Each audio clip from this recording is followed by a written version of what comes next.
कर्पूरगौरं करुणावतारं संसारसारं भुजगेन्द्रहारं सदा वसन्तं हृदयारविन्दे भवं भवानी सहितं नमामि।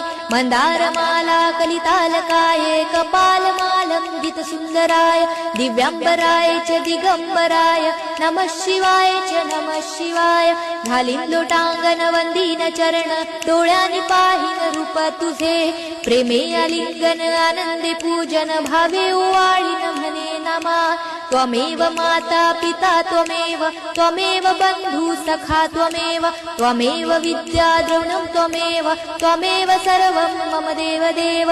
कायेन वाचा मनसेन्द्रियर्वा बुद्ध्यात्मना वा प्रकृति स्वभावात् करोमि यज्ञं सकलं परस्मै नारायणायति समर्पयामि।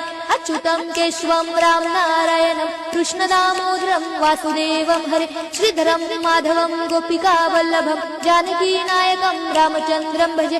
हरे राम राम राम हरे हरे हरे कृष्ण कृष्ण कृष्ण हरे हरे हरे राम राम हरे हरे हरे कृष्ण कृष्ण कृष्ण हरे हरे।